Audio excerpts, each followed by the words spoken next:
Hey guys, before we start, a quick shout out to Alpha Dog Nutrition for sponsoring this podcast. Alpha Dog products are now available at dusupply.com, and you can use code ALPHADOG15 at checkout for 15% off and a credit for free shipping to try it yourself. Now let's get you to your podcast.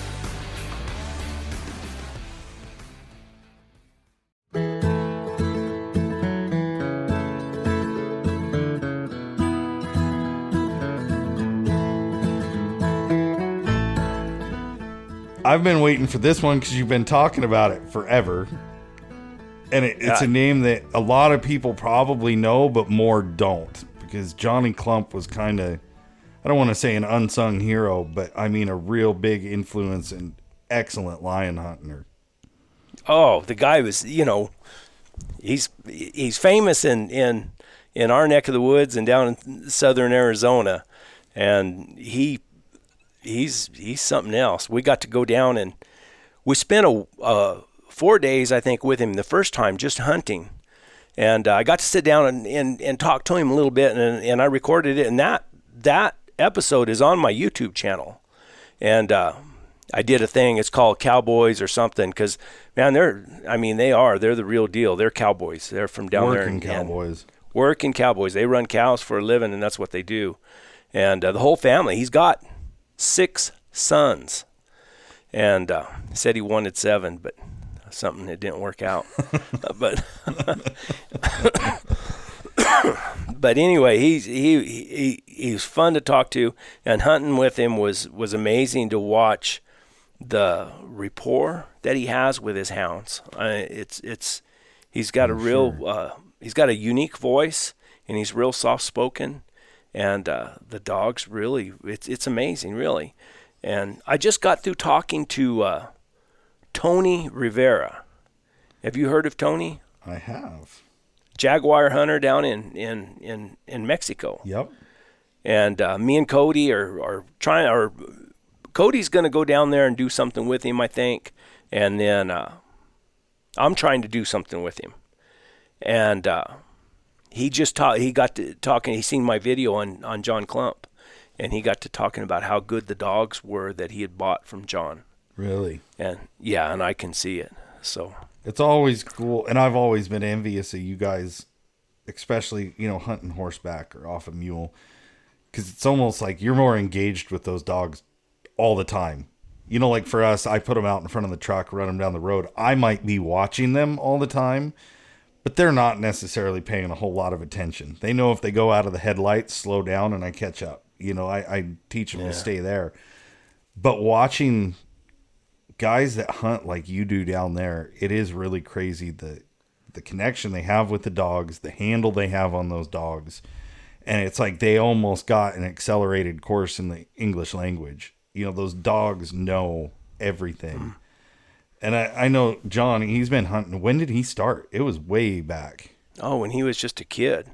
And he talks about it here in the interview that when he first started, I think his dad had a couple dogs, and he said, they didn't catch nothing. He said, matter of fact, he said he wrote, when they asked him in 2nd grade, 3rd grade, or whenever it was, what he wanted to do, he said, one thing I knew I didn't want to do was hunt. And look or at hunt with dogs. He said, I don't want anything to do with dogs. And but then, what happened, so. And then, the neat thing about this is he caught a jaguar in 1986. Yeah.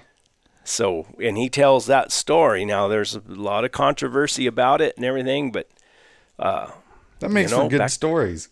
Yeah, it wasn't illegal. It was not illegal in 1986. They weren't even considered anything, and it was killing his calves. So. That's so crazy. It's a neat story. Well, so I hope everybody likes it. Oh, and we were talking earlier. I got off the phone. I was talking to Inukchuk, the dog food company. So maybe Inukchuk's going to help me get some things going here. So keep you on the road. Well, yeah. And so Cody King's the one who I'd never heard of Inukchuk before, and Cody King I was talking to Cody, and he said he started feeding it, and he said, man, that's the best dog food he's ever fed. Really? Oh, yeah. And if you clean pens, you know. You know what good dog food is. Yeah, I think houndsmen spend more time talking about dog turds than about anybody on the planet. You know, it's little dry, hard dog turd. little dry black dog turds. That's what you're looking for. No, I've heard that a lot. I know Heath, he's big on them too. I think I'm going to give it a shot and try it out, but that'll be good. Get you some sponsors and get you back on the road. And cause you've got a couple more coming up too, right? We got the Warner Glen. Yes. Warner Glen, Joel Garnett, we got our little lives. If you guys are going to put those up there, we had Jeff Allen on there. I had another deal with Mike Leonard. He came on. Who else do we have? Of course, Benny Griffin. He's an Arizona lion hunter, and he's on our deal most every night. He's a little grumpy sometimes, but he's on there every night. And of course, Chris helps me out.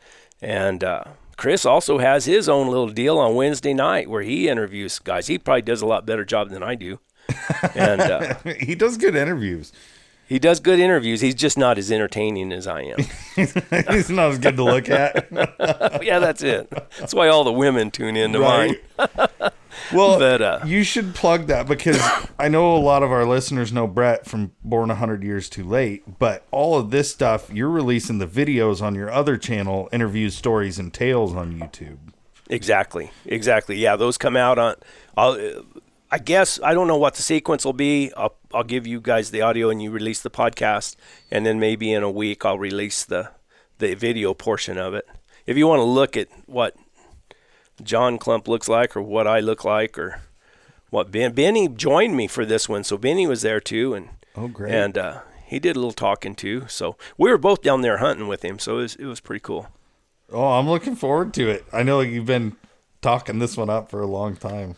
And it's like you said, he's kind of like the unknown Warner Glen. Like, he is local legend. He is. He's a unique individual. He's a cowboy. I mean, straight up cowboy. I mean, I liked it. I enjoyed, and they were real good to me. I mean, treated me real good. That's awesome. So everybody, if you like the interview, make sure to check out Brett's YouTube channel, Interviews, Stories, and Tales. Couple, a week, 2 weeks after this launches, and you guys will be able to see some more content. And then we'll get you. And if you're looking for other content, look up Chris. It's Anecdote of a Houndsman or something like that. I figure I'd give him a plug because he helps me a lot.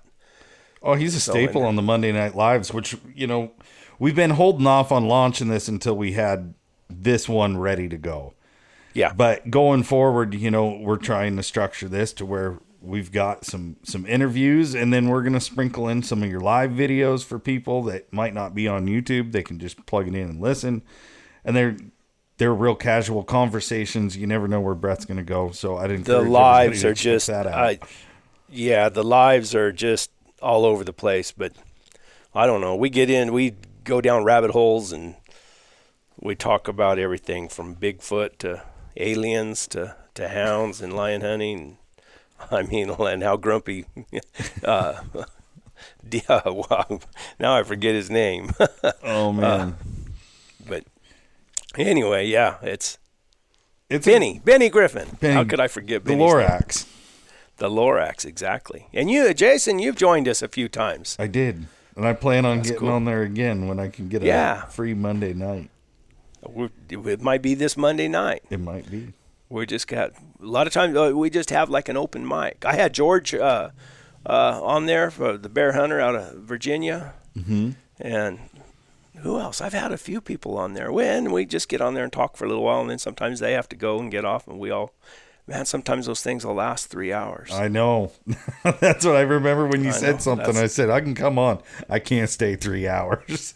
No, that's why we have people come on and they go off. And it's just like a bunch of guys sitting around the campfire really talking is what it amounts to. No, I think it's really cool. Might be a few lies trickled in there from time to time, too. Tall tales. Not Tall lies. Tales, right? There you go. Tall tales. Well, yeah.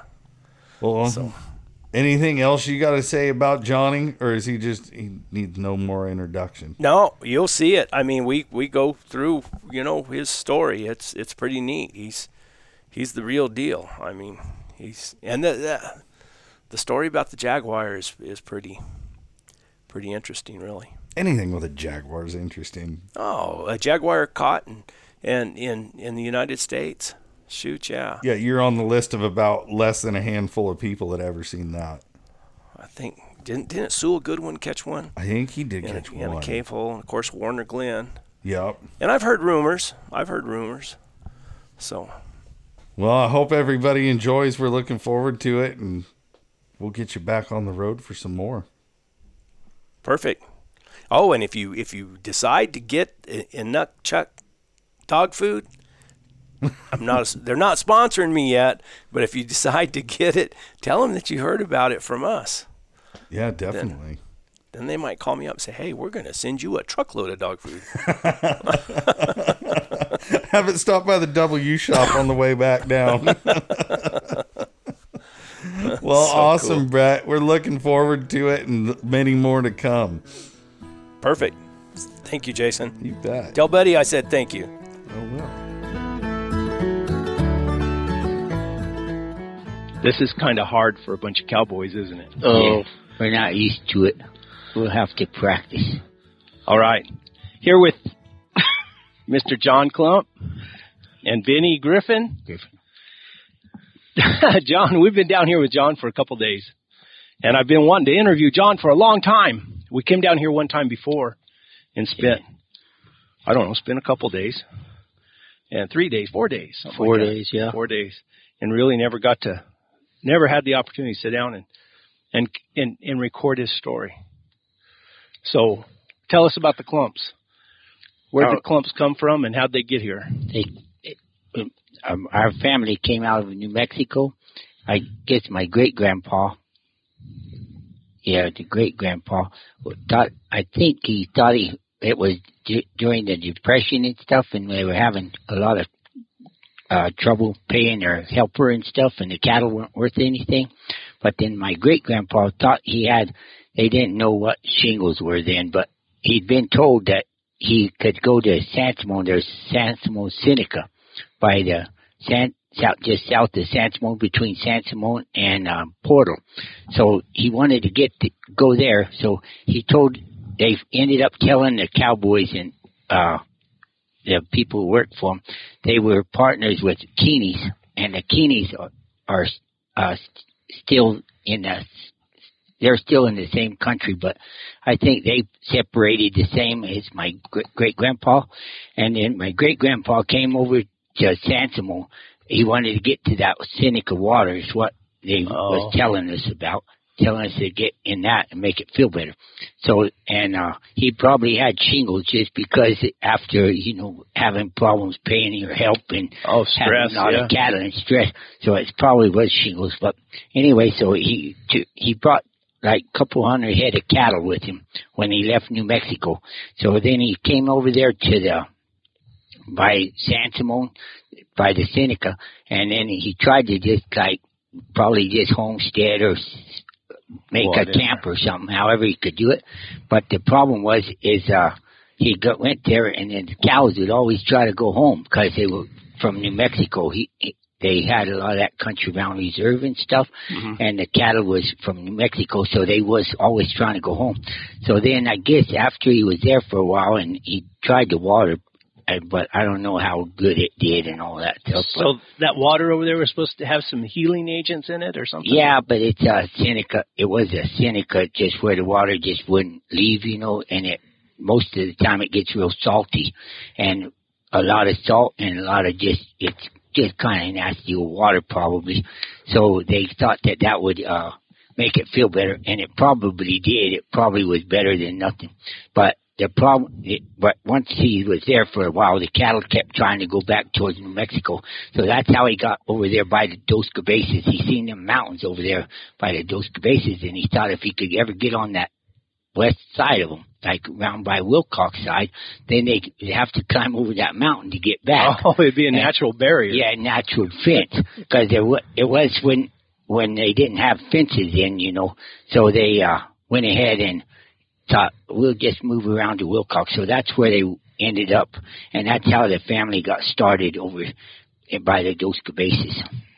And what year was that? I'm not real sure, but I think it was 1905 or 1901 or something. I'm not positive, but we've passed 100 years for living around Wilcox and stuff. So I think that we've been here like around Wilcox for like 105 or 110 years. And always run cattle. Yeah, and that's all they ever knew is how to run cattle. Yeah. And that was before Arizona was even a state, wasn't it? Yeah. I'll be dang. So that was your great grandpa. Yeah. And then my grandpa, he's the one that started with his family, and they started with 6 boys and a girl. Is what I think it is. I think there were 6 boys. He had 6 boys and 1 girl, and then they just started out pretty much, but with the family, and then that made my dad and his brothers was together, and then they started putting a ranch together. So you were born there by Wilcox? Yeah, I think I was born in Benson. I'm pretty sure. Some reason in Wilcox they didn't have it. They weren't delivering babies or something. So they told they always said that I was born in Benson. Benson. Yeah. And I mean, and y'all still ranch in all this country, aren't you? Yeah. Running cows? Yes. My dad and his brothers have split up now. So now we're just, whatever each brother had was the way it kind of, split it. And so now I've just been by myself and my kids, my family, since my dad died. He died in 2015. Oh. The last day of 2015. Now, wasn't he the oldest of the brothers? He had an older half brother, but he's the oldest brother of the brothers that was together. And you've got 6 boys, right? Yes, I would always told people right when I was first married, I told him I was going to have 7 boys. I wasn't planning to have 7 until I was only planning to have 2 because I thought 2 was good. But then when I got in a little trouble with the game and fish, I told the wife I had 2 little boys, and I told her, hey, we've got to do something different. I said, now that we're in trouble, I won't be able to hunt as much, now. So I need to get 1 boy for every day of the week. So I was planning to have 7. And, but. What happened to the 7th one? The 7th one, I didn't get him. But, did you just get old and quit? No, it wasn't all together that. I didn't have it. I never had a whole bunch of quit in me. I always tried to get, like today, the rock, we was going to get it off the hill. Yeah. But, so anyway, no, I didn't have a lot of quit in me, but what I did, I went with 5. I had 5 of them, and then, I thought, well, that's pretty close to 7, so it wasn't telling a big story. So then I did have the 6th one accidentally, or just happened. I just had him. So then, yeah. So I had the 6th one. So then when I got to Safford, it's a Mormon town in Safford, and the nurses there, I said, hey. I said, if I was to have 7 boys, 1 more, do you think for sure it'd be a boy? Because I said they'd give me trouble from now on if it was 6 boys and 1 girl. So the nurses said, no, you're safe. You'll be able to have another boy. But that time the 6th boy came, I kind of knew the wife, she had to do it like one of them cesareans, on him. So then I said, I knew that she wasn't planning to have any more. She was thinking, no, I had a plenty. So then I got to the house, or I went ahead, when I got home, I couldn't sleep. For like a month straight, I'd sleep for like 5 minutes and then wake up. And and then after about a month, I finally said 6 is just the right number. So I quit. Kept you up at night. Yeah, kept me up at night for a long time. But then I ended up with the 6. And real lucky. None of them, they're all still living and stuff. They all grown and Yeah, all growing. And most all of them run cattle too, or ranch? Yeah, they're all helping me. They help with our ranches, and now we have probably 4 or 5 different ranches. Oh, cool. So we almost have everyone something that they, for sure, there's plenty for them to do, but they almost have one place of their own to take care of. Oh, that's good. Let me interject here.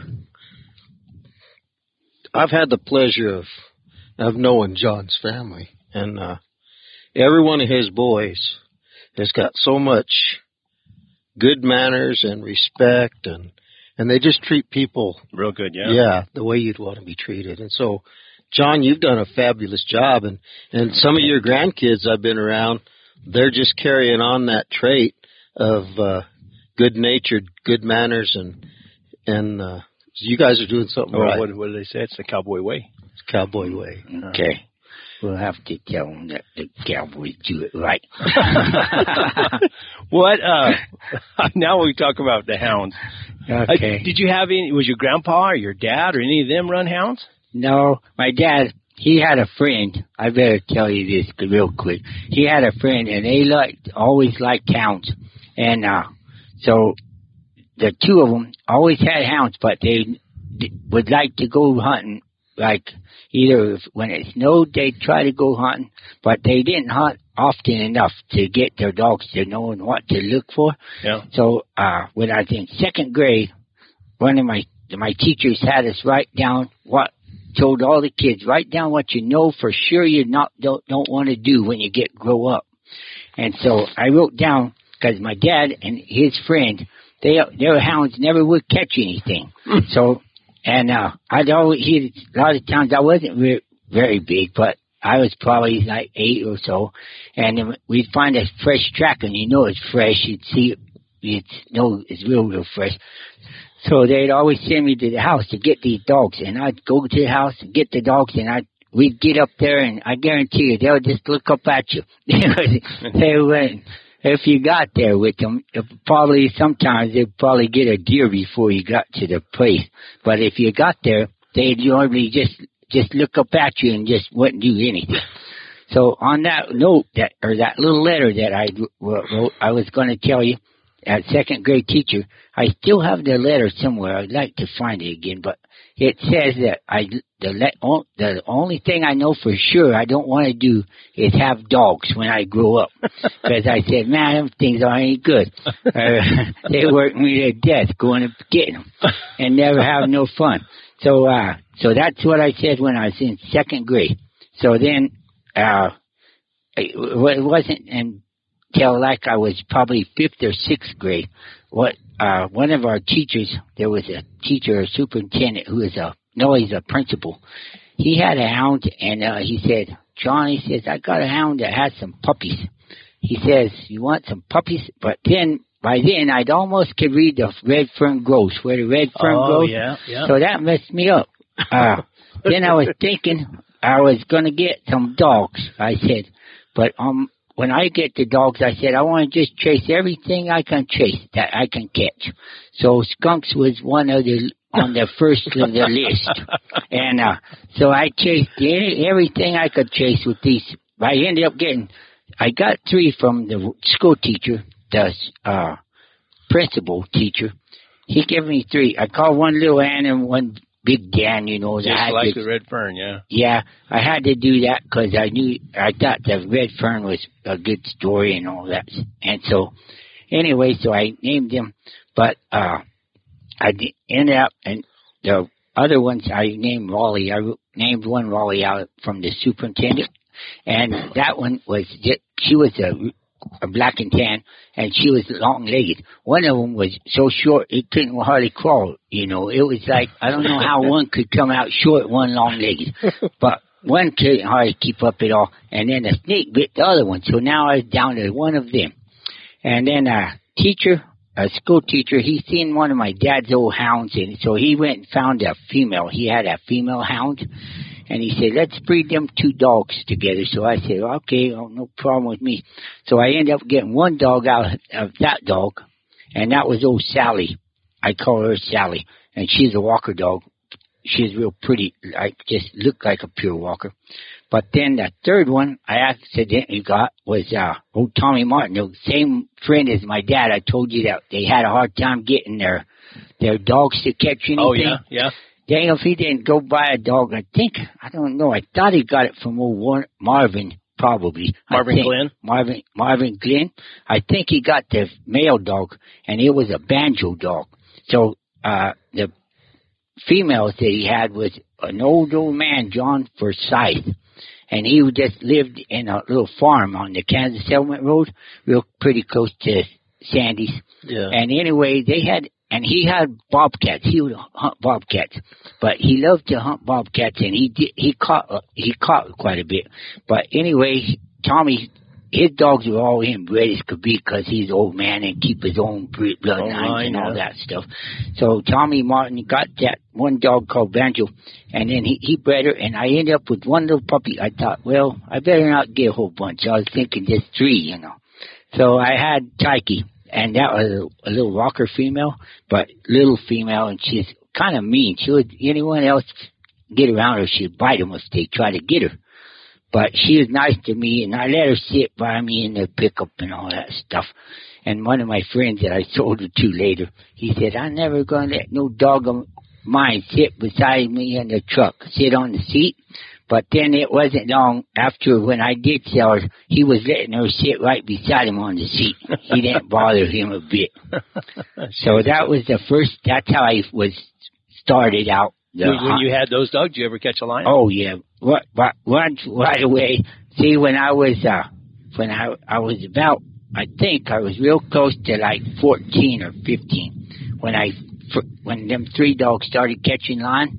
And then once they started catching lion, I caught a few bobcats first, And once I started catching bobcats, I chased a lot of fox too. So they were pretty good fox dogs. They was fast dogs. And so then after I'd caught a bobcat or I'm just checking things. Once I'd caught a bobcat, then it wasn't long till I told my dad, I said, hey, I think these dogs are ready to catch lion. So then it wasn't long till they started catching lion. And after they started catching lion, then we just kind of tell them not to chase the other stuff, and they was ready to quit anyway. They was just, once they caught lion, they didn't want to chase anything else? No, once they started catching lion, they just said, we don't want to chase nothing else. They didn't even want to chase a coat of money if he was in a tree. So that was good. Did it seem like there was a lot of lions back in those days? Yes, quite a bit. See, 1 or 2 years, the most I ever caught was like 18 in one winter. That was the best of my when I was young. I was probably about 17 or 18 when I was doing it. I was still in high school, probably like the last year or so in high school. That's when I caught the most, probably. Did you all dry ground? You catch some snow? All kinds, but mainly just in the dry ground. But them days, it seemed like it snowed more than it does now. Yeah. So a lot of times in school, they'd always say, John's going to be gone if it snows. Because I always thought I better have all the help I could get. So, so I did hunt quite any time if it snowed. A lot of the time I'd go try to hunt in the snow too. But so quite a bit of them were in the snow, or a few of them were. But our country really doesn't have snow. You okay, Benny? We don't get as much snow as you think in the Dos Bases and stuff. That's kind of places that don't have much snow. Yeah. Yeah. Hobby. From when you started, did you have? I know you've had a lot of good dogs. Do you have one that just exceptional that you remember? I probably take the one dog the one of the first 3, or that Tyke, that walker female. Probably I'd say that she's probably the best dog that I ever owned. As far as always, she didn't let very many get away. she'd get through the rocks real good. She's real quick, and she knew whenever you jumped them, she pushed them. She'd make them. Yeah, but the three that I had to start with, the first three, they're probably as good at dogs as I had any three dogs at one time. They were as good fancy dogs as you could get. The black female, she wouldn't open a lot, but when she did open, she was rolling on. She was not too far behind him. No, oh yeah, she won't be going. But if she starts opening, she's probably pretty close to him.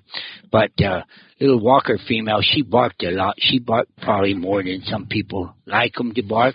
But she is going to bark just because she was wanting to let you know that she was still one of them guys to help her keep on going.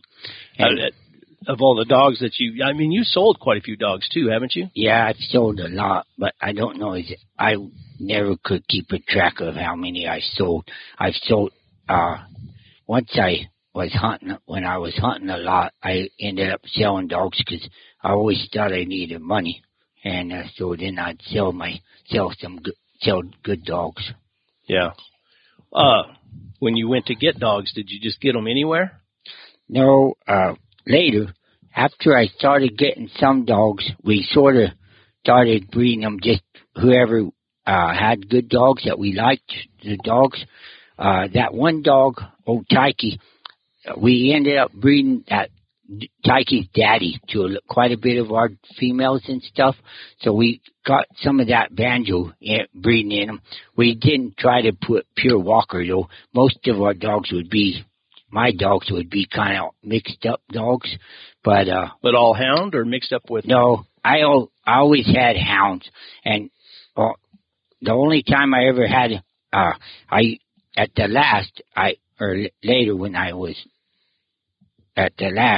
when I had them good dogs, I had one cow dog, a Catahoula, that was real good, but I kept him just because I kept him because he was real good at catching bear. But then after he'd been with us when we caught lion too, so then he was real good at catching lion. He was real good when they jump him. And then even before, if the track kind of got good, you could always tell he was, trailing it. And a lot of times he'd kind of find it before the other dogs because he would be in front and then find it. Did you run a lot of bears too back in those days? No, I never really ran many bear. We ran a few bear right there, kind of when I had the real good dogs and I was hunting a lot. We ran a few bear, but I never have run a lot of bear. I never ran bear until I had that one cow dog, and then I had another old hound he wouldn't cold trail good, but he was real tough. If he could get to a bear, he'd bite him. He'd make him climb or whatever. He'd bite him, but he was kind of slow. He wasn't fast as a cow dog, but once a cow dog slowed him up, then the old dog could catch up. Or he was a slow type of dog, but he was a real gritty hound, Yeah. He was real gritty hound. For a hound, he wasn't scared. He would go ahead and try to get hold of them. I noticed today. Have you always had dogs like that cougar and that yellow dog they scattered out in those bluffs? They were were looking for something. Yeah, that's what I was wanting is dogs that will go in the rocks or go through the rocks faster than hounds. I've been telling the kids, but the red female, I didn't really plan on letting her go with the hounds, but she's supposed to be a Catahoula of some sort, but she doesn't really do good with the cows, so I thought she sort of likes to hunt. So that's why, and she's my buddy too, so I just like her really good. Or she likes me real good, so I thought, well, I better find a use for her. So I thought I'll just take her with the hounds. So they were out there looking. I'm used to just trail dogs that just stay trailing. They crossed the canyon. They crossed the canyon and was looking at those bluffs on the other side. Yeah. Cougars, Cougars always out looking. Yeah, but the two days before, they let a lion that they knew they shouldn't have let get away, so they're trying to get They're trying to make up to you? They're trying to make up to me. They want me to feed them good. John, don't say that on this deal. Oh. You'll embarrass your dogs. Okay. I was there, and I understand.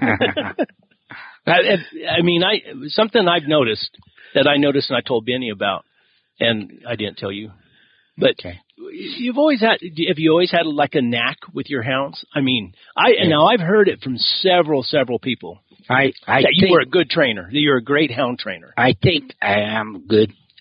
Just on the show, I got one dog that's laying down, but it's not a hound, but I'll still call his name, and then we'll see if he comes when I call. I just get call him twice, okay? Yep. I can't tell if it's who or...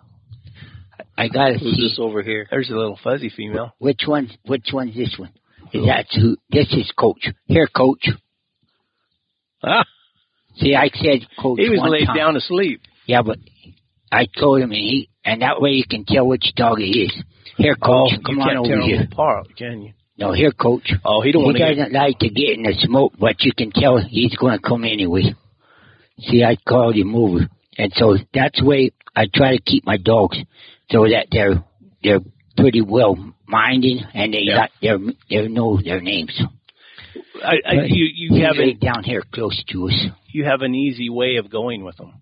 Yeah, I normally don't like to hit them very often.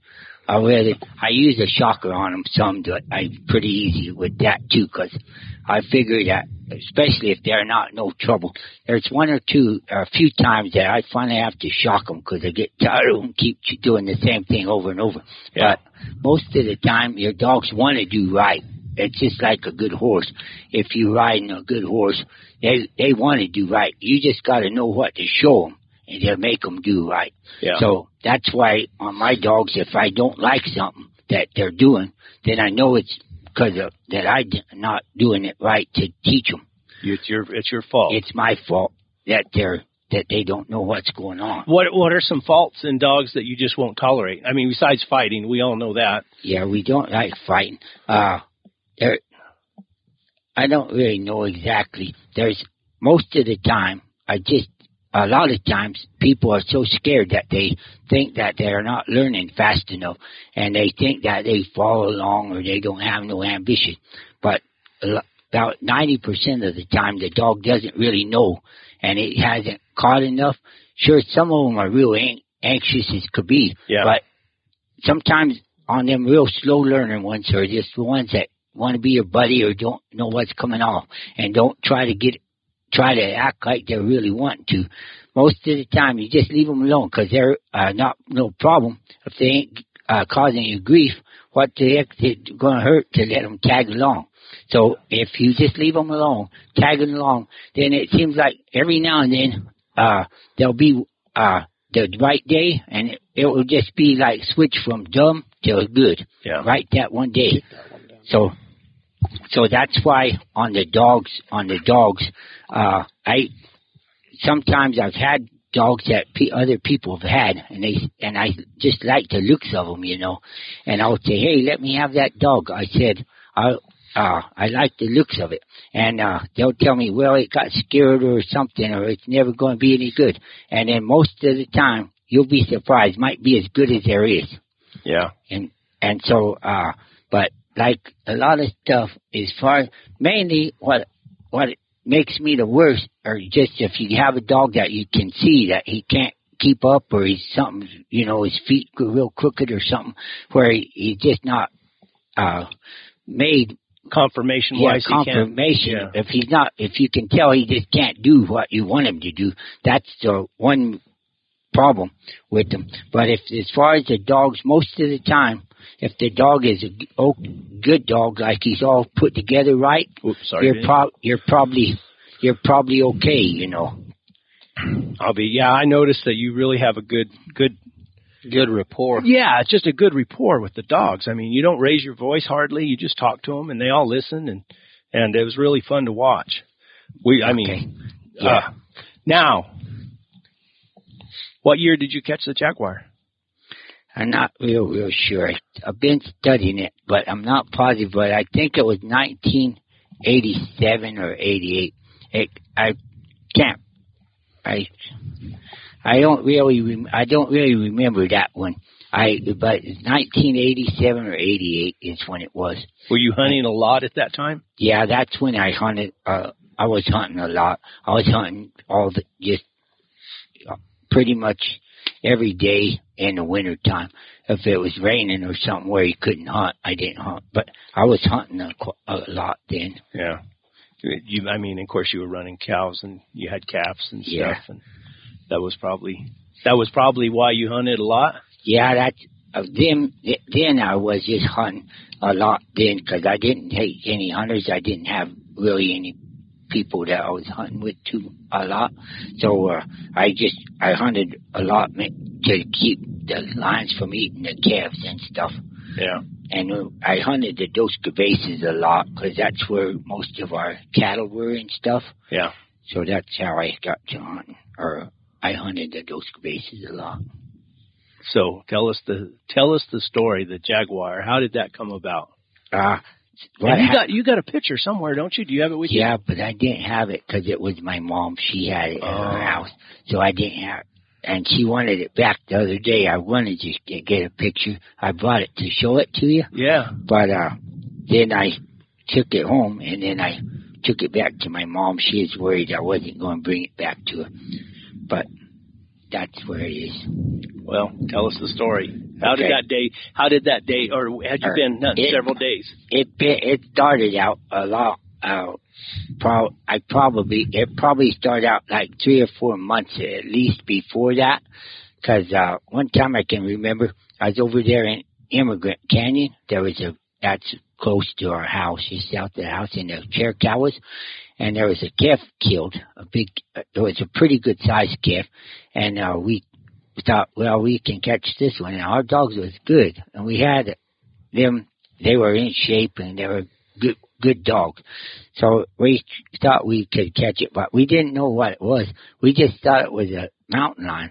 And so we chased it that day, and it ended up getting away. Our dogs went almost to Wonderland of Rocks before we got, and that's a long ways away. So before we got them stopped, or they just give out, and then we went in and went home.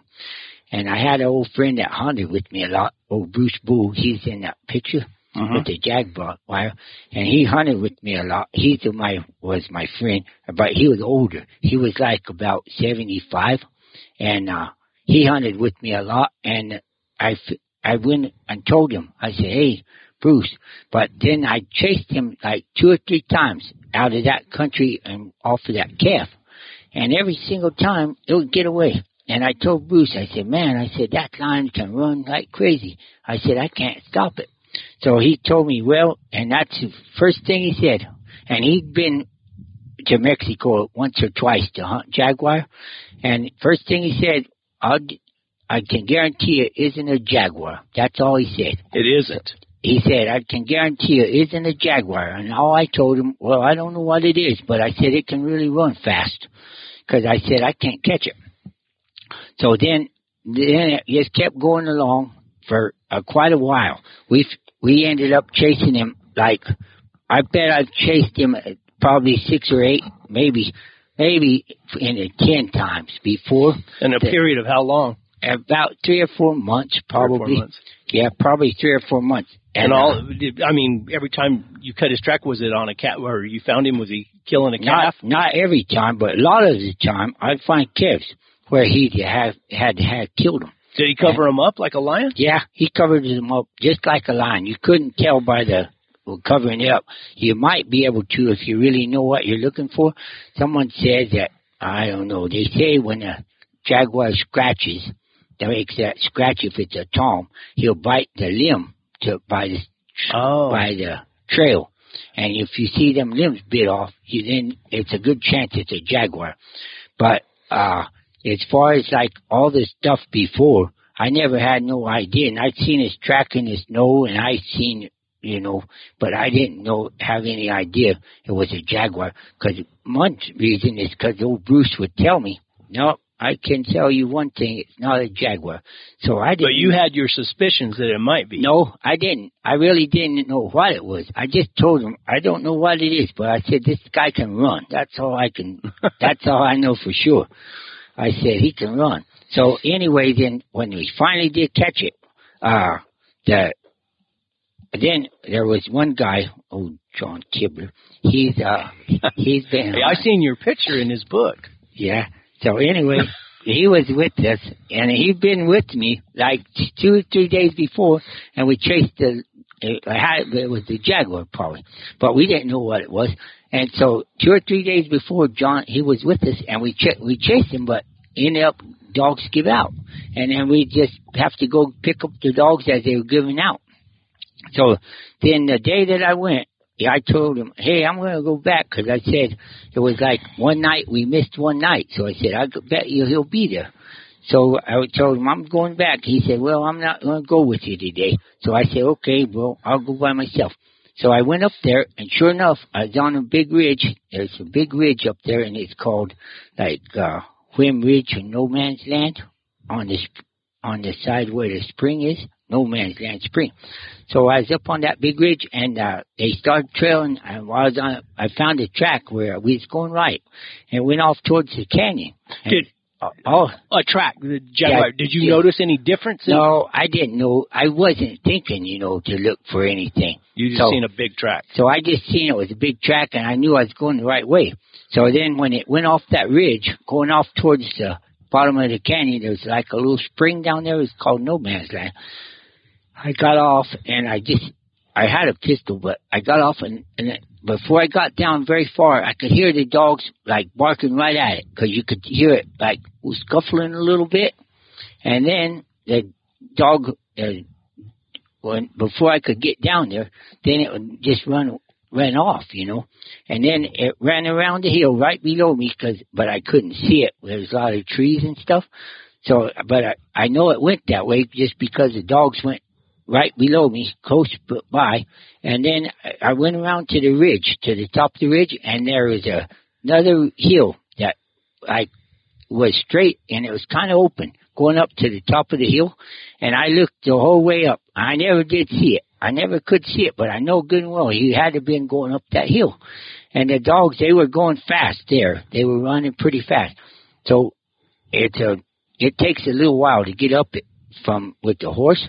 So when I got up, going up the hill, then I thought, man, and I could tell I hadn't caught him yet. He's still going up, outrunning us again.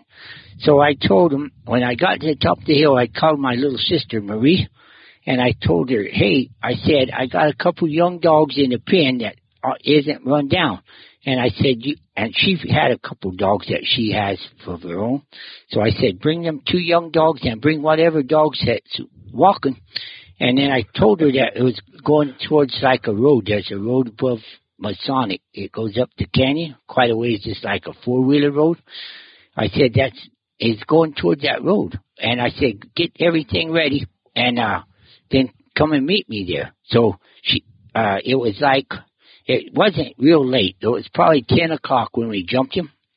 And by then, it was getting probably maybe 11 or now it's probably 12 at least. And so then she said, okay, I'll start coming. But we still had a ways to go. But by the time we was going from the ridge when they topped out, they were just going almost where you could just walk and trot to keep up. So the dogs were already running like tired, where you could just walk and trot with a horse, and you're keeping up. So then, whenever it must have been close to 4 o'clock, because then it was the winter time, so the sun goes down quick.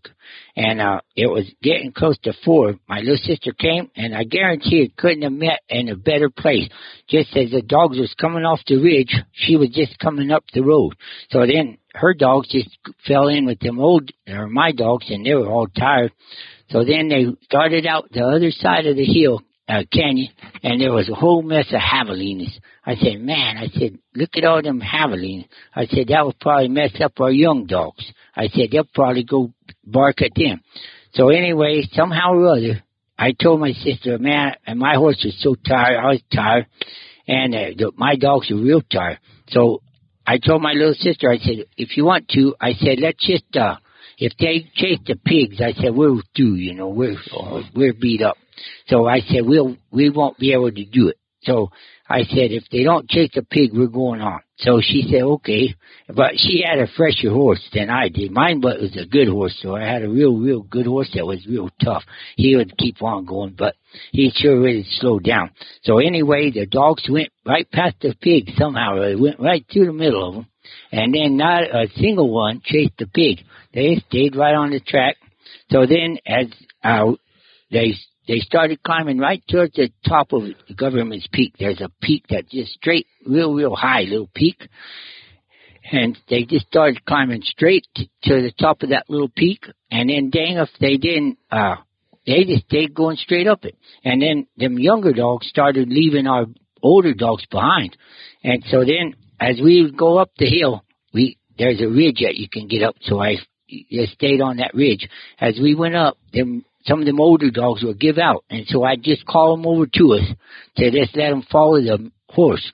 And then when we got to the top of the hill, just right on the top of Government's Peak, I told my little sister, I said, man, I said, my feet's wet.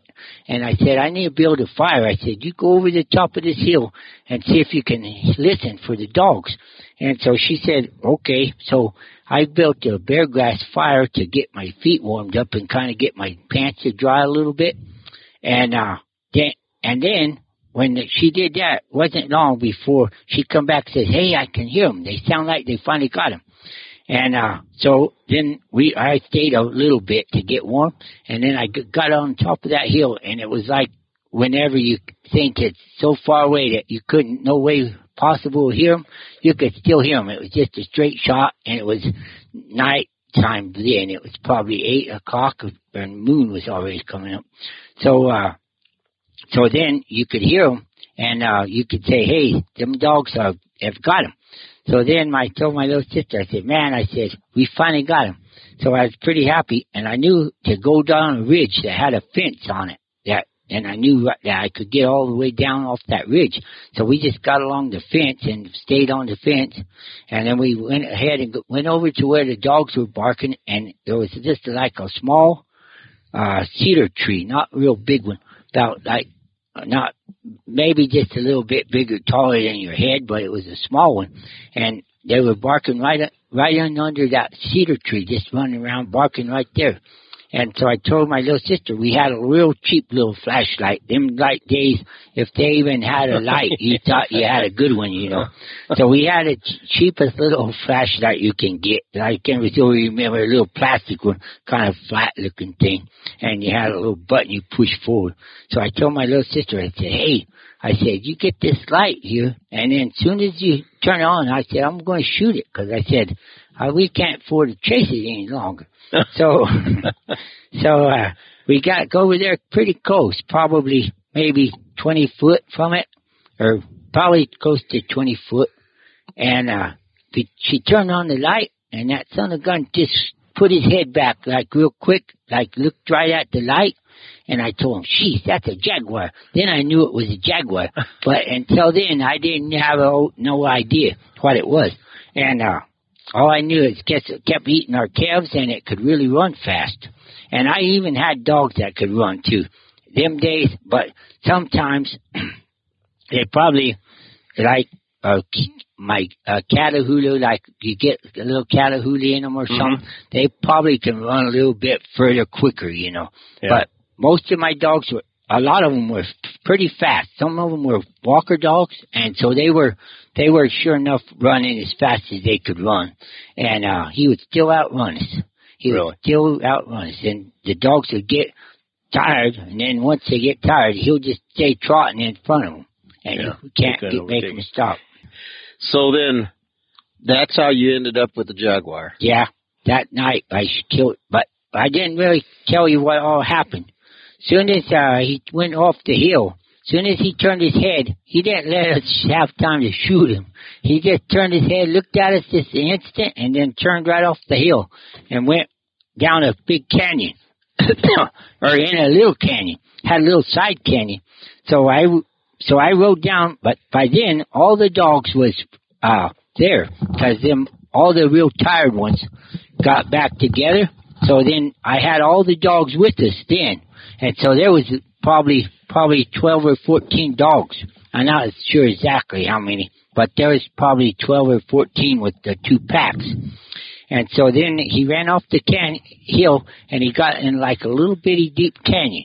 And some reason I went below him first, and I started walking up the little creek below him, and I thought I wasn't even thinking. So I started walking up towards him, and he was just bait up right in a little creek, just right on the bank. Was he growling? Did they make a noise? He was doing everything he could do because there was a lot of dogs right around him. So then I started up towards him, but it was dark, but it was moonlight. It was real moonlight. So you could kind of see stuff a little bit, and I still had my little light, but it would shine about 10 foot, maybe 20 foot. But so I still had my little light, but then I was going to walk up from the bottom side of him, and then I got to thinking, no, that dang thing can jump on me. So then I thought I'll get on the side of the little creek on the opposite side of him, and then I'll just shoot across. But that sounded good, but he turned and then ran down the canyon, and it was real close to the bottom of little forks. And then when he got to the forks, he just turned up the canyon, running, trying to go up the canyon, but then the dogs, and it wasn't far, so I just run down there and followed him up. But it wasn't far to the bottom. Then he turned up the other canyon, and then by then he was tired, and the dogs went ahead and grabbed him.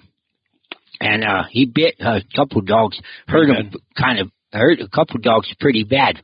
But anyway, when they were grabbing him, and he was not, he was already tired, and they was starting to grab him, I just shot him with the pistol in the head. You got right up close to him? Yeah, I just went real close to him so that all the dogs was around him, and it was nighttime, so I just put real close to him so it didn't hit one of my dogs. How big was he? He weighed 137 pounds. But I had all of the stuff out of his stomach because I chased him so many times. So he was hungry. He didn't have any clump beef in him? Not by then. He might have had a few hairs left in him, but he didn't have no meat, I can tell you. So he was living in this country then. He was staying up there. Oh, yeah, he stayed there. He liked it around the Dos Cabezas, and he did go as far as immigrant in the Chiricahuas. I don't know how far south he was really going into the Chiricahuas, but he stayed on our country a whole bunch because we've seen a lot of times where he killed cows, and I don't think I ever seen him kill a cow, but if they weren't about 600 pounds or 300 to 600, he wouldn't want to kill them. If they were too big, huh? No, if they were too little, he wouldn't want to waste his time. Oh, they were too little. It was a show off. Yeah, he wanted to grab his teeth and use them up a little bit. How old do you think he was? I don't think he's old. I think he was like probably 7 or 8, probably, just by the teeth.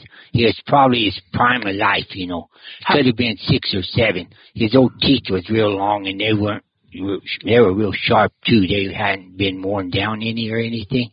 So he probably was probably 6 or 7, and then that way he could run good. He was in probably perfect shape and the strongest he could be.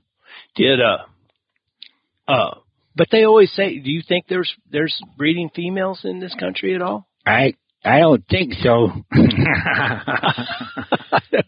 Well, so far, all they've ever documented was males. Yeah, that's what I'm saying. They usually have say a bigger circle. A wandering male that's wandered into here. Yeah, that's so far the only thing they've been able to show is males.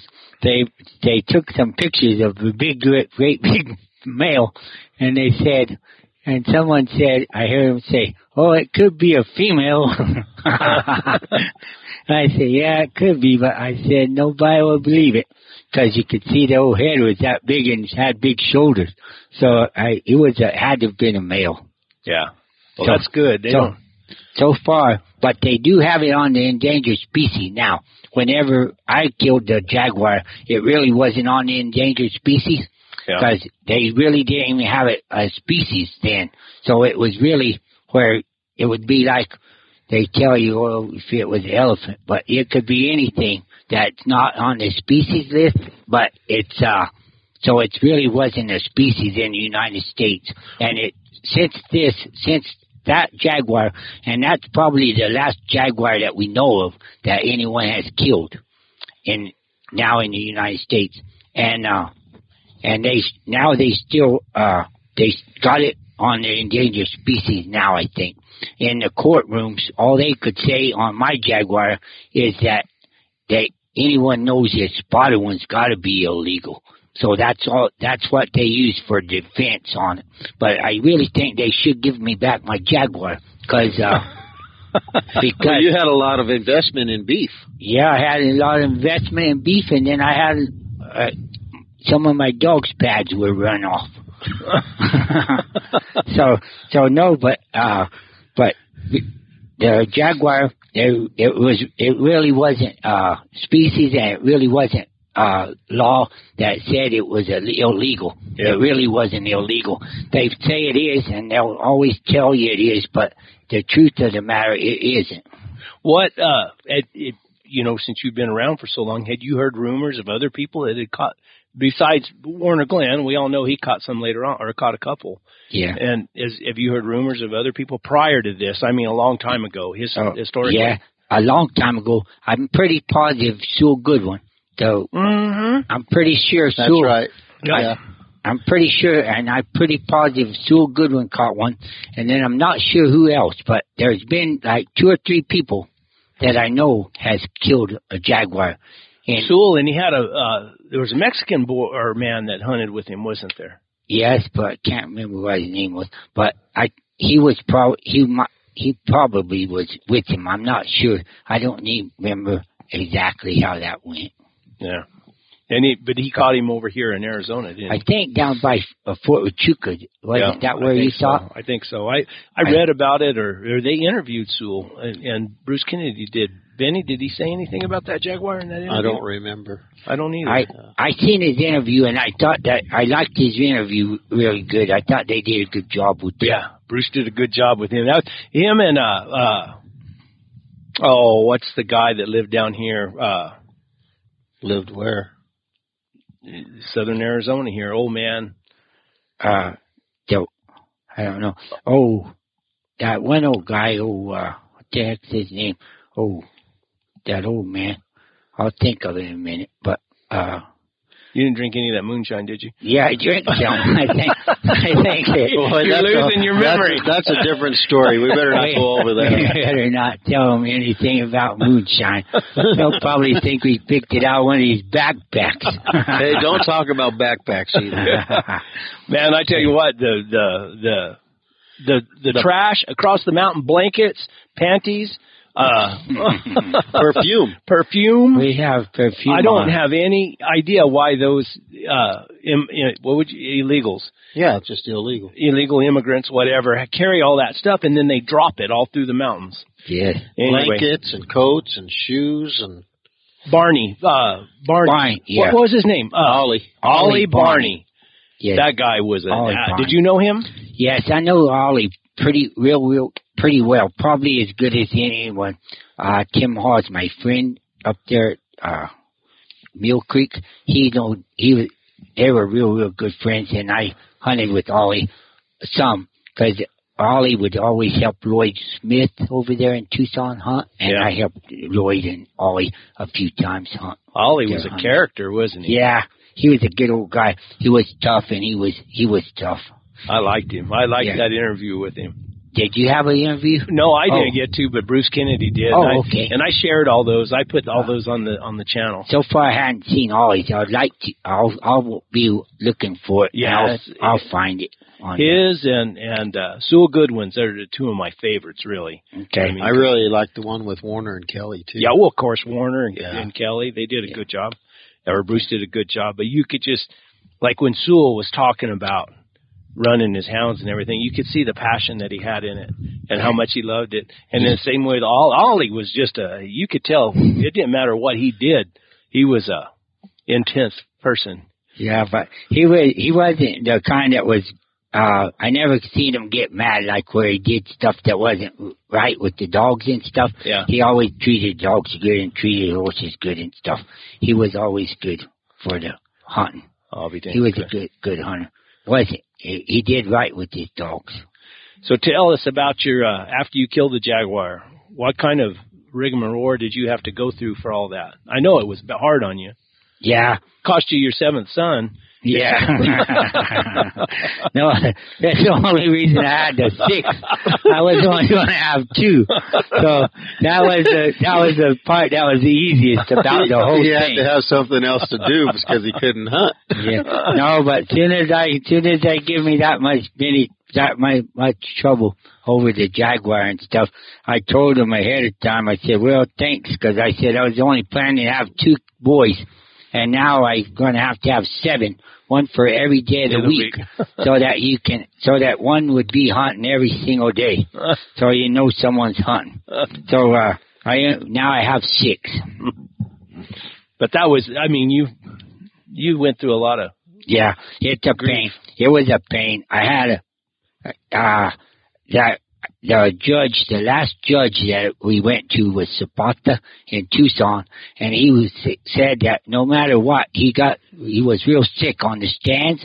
He got real sick on the stands, and he said, no matter what, unless I die, we're going to get this over with at the last, when it went through the 9th Circuit. See, we beat them on the first deal, but then they appealed it and took it to the 9th Circuit. The first court deal with when the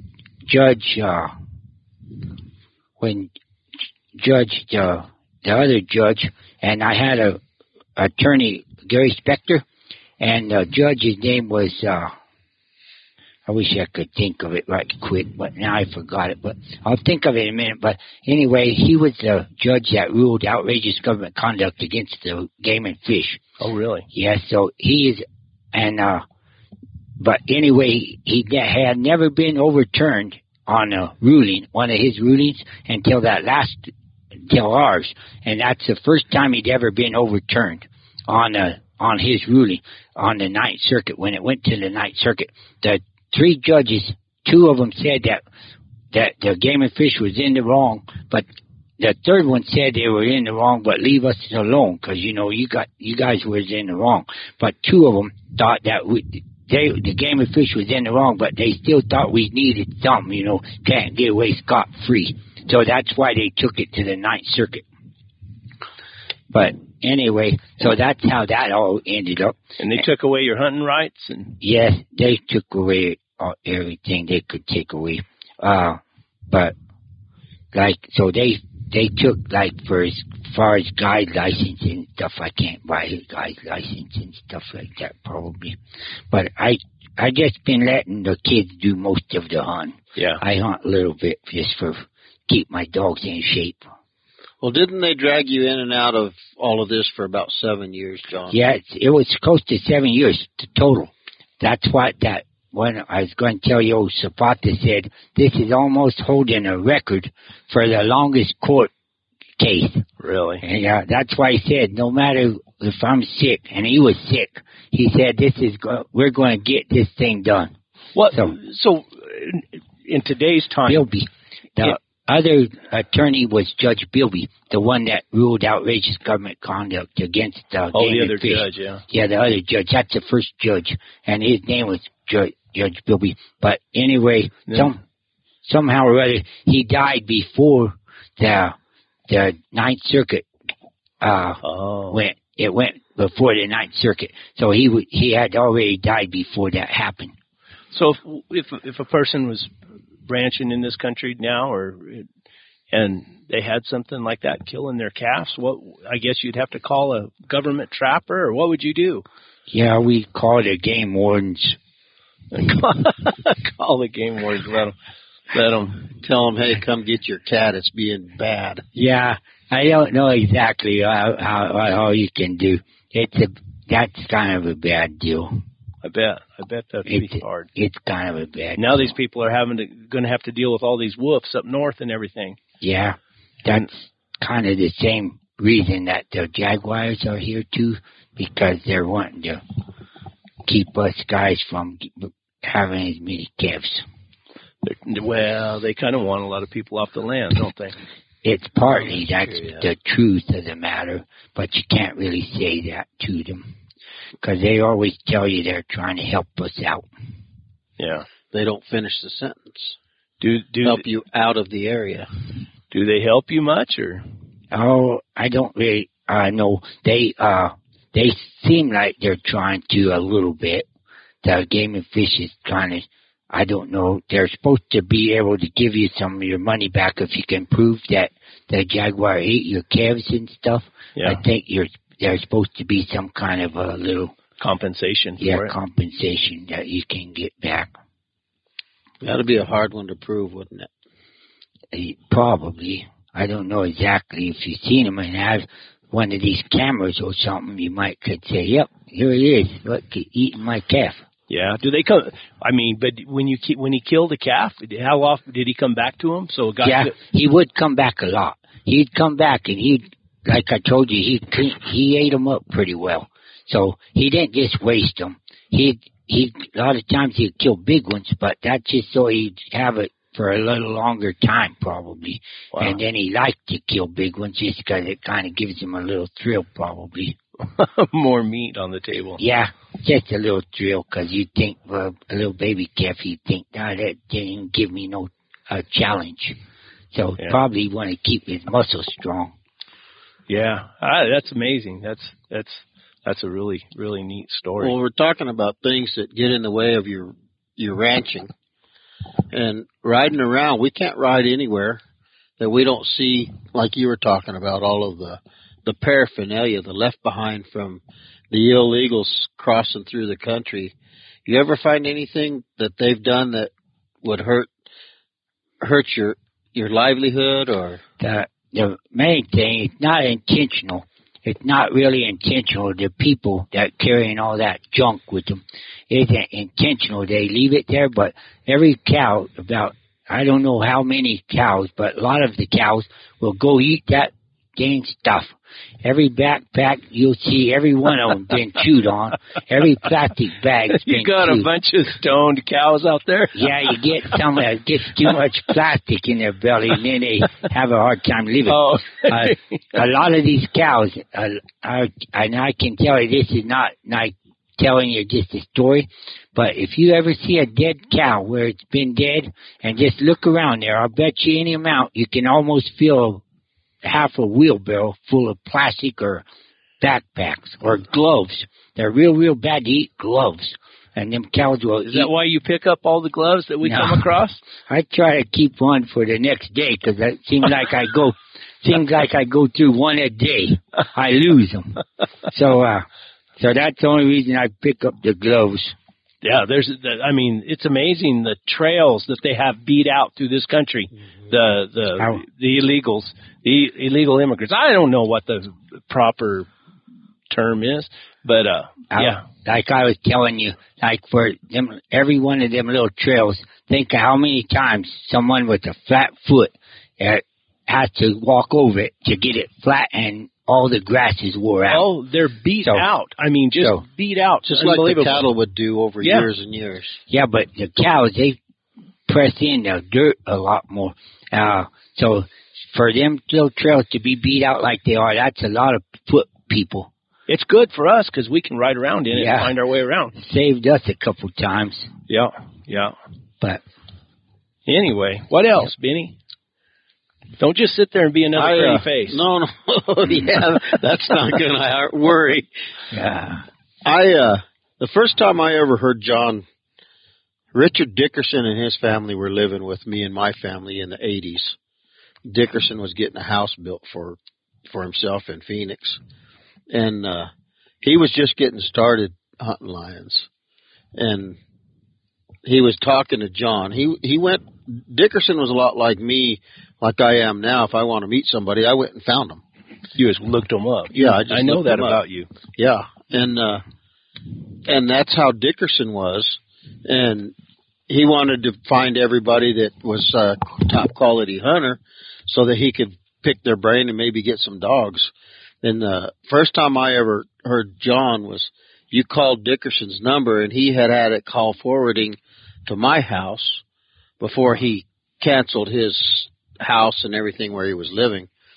And you called and I answered the phone and you said, "Hey, this is John Klump. I'm looking for Rick Dickerson." Mm-hmm. So that was the first time, and it was in the mid-'80s. And then sometime shortly thereafter, you sold him a dog. Yeah. Dandy. And she was absolutely a dandy. I can tell you that Rick was living with me, and so pretty regular, we'd just bug out and go hunting. And on a Sunday, Rick knew of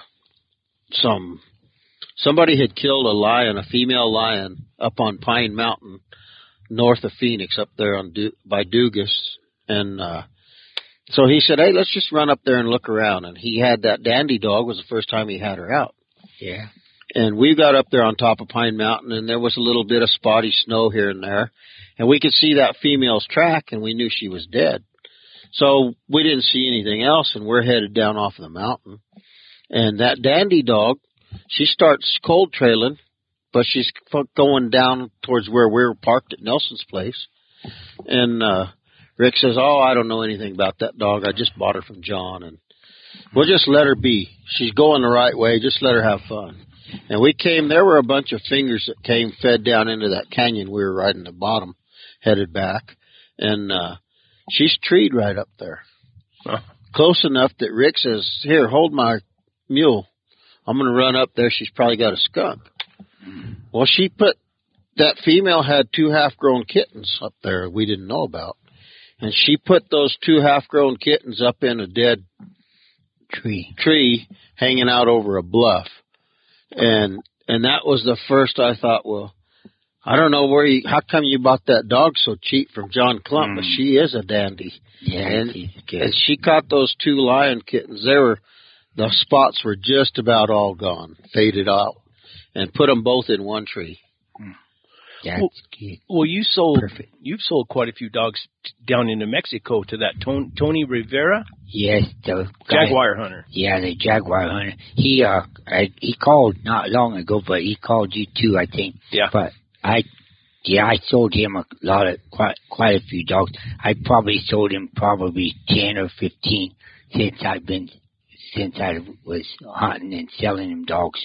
I hadn't sold him any dogs for a while because I haven't had any dogs yet, and I haven't been training as many dogs. I just have a few dogs that I like, and I just keeping them. What he told me, he said he tried a lot of dogs from different places. He said, but he really liked the dogs he got from you. Yeah. He said he really liked those.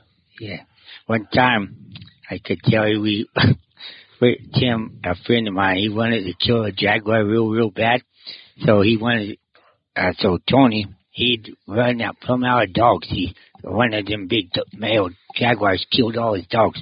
So Tony called and said, "Hey, if you'll bring us 2 dogs down, then we'll give you a free jaguar hunt." And so Tim said, "Okay."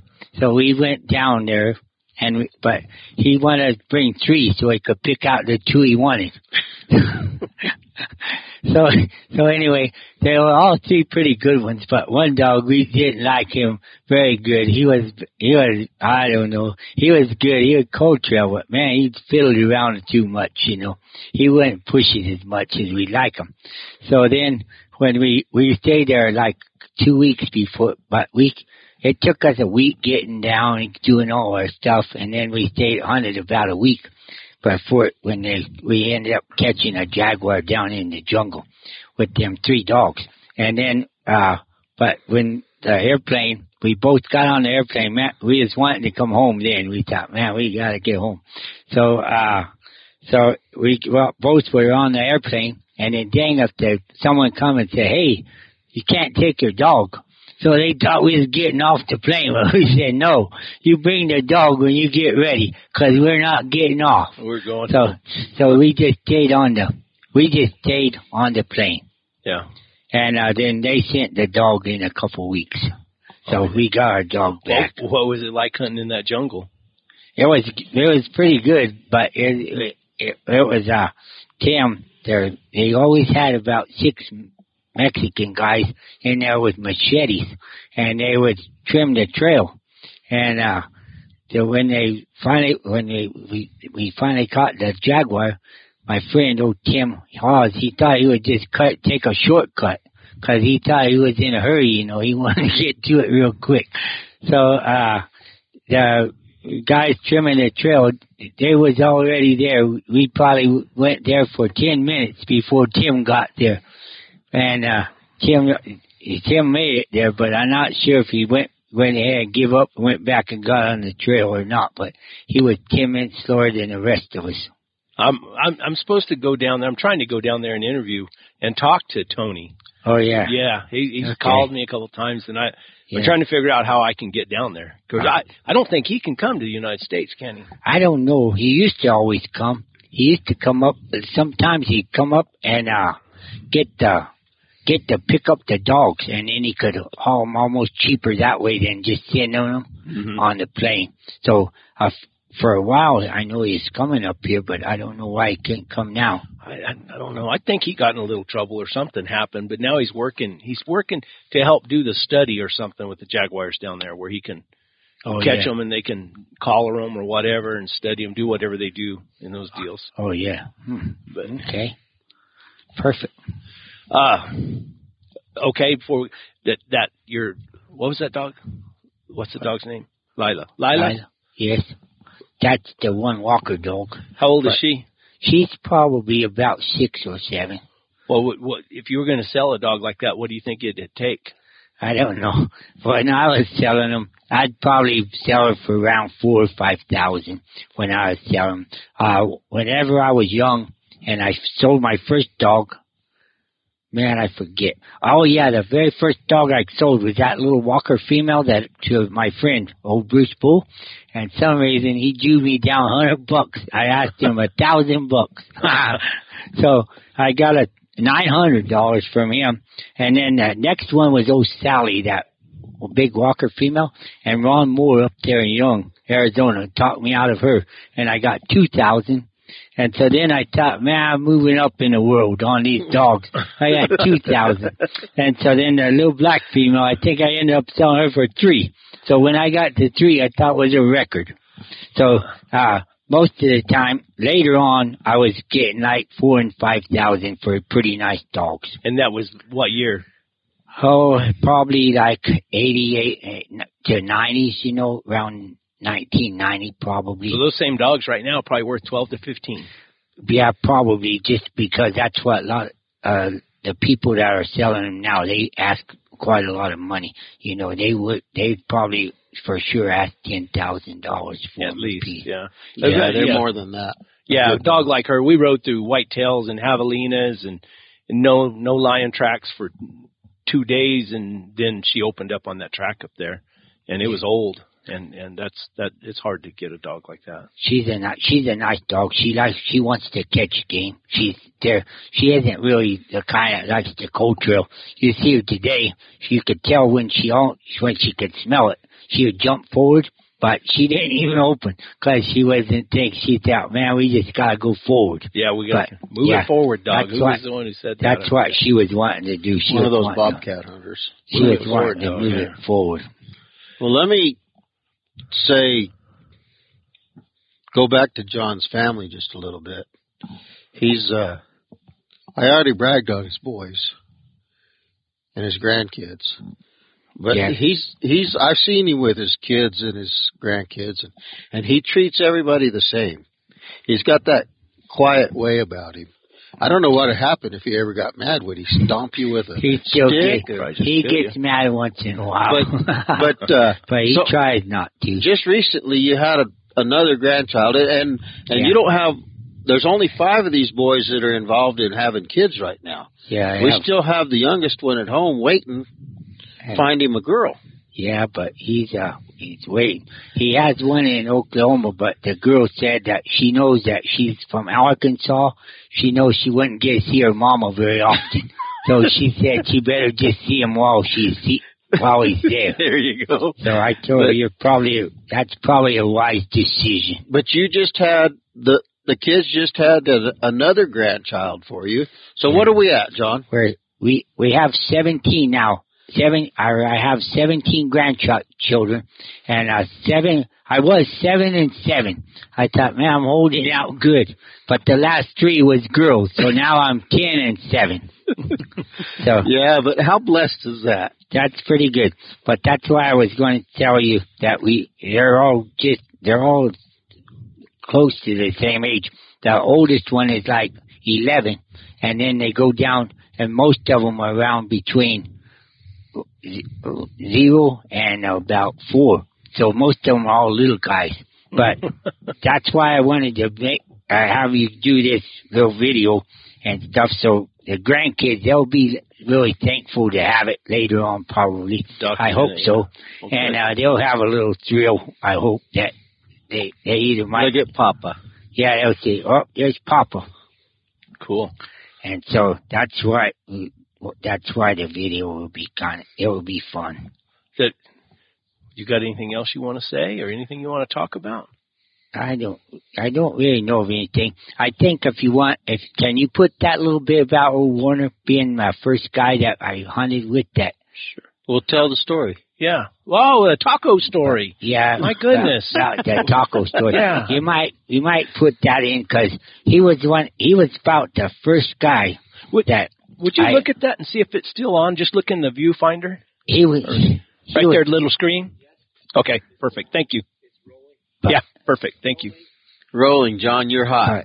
okay. We're making you the director now. But anyway, he was the first guy that I ever really had that went with me, and we ended up we caught a mama and a couple kittens, I think, the one time that I was with him, the first time I was with him. This Marvin, Warner's dad. Yeah, but Warner was with him too.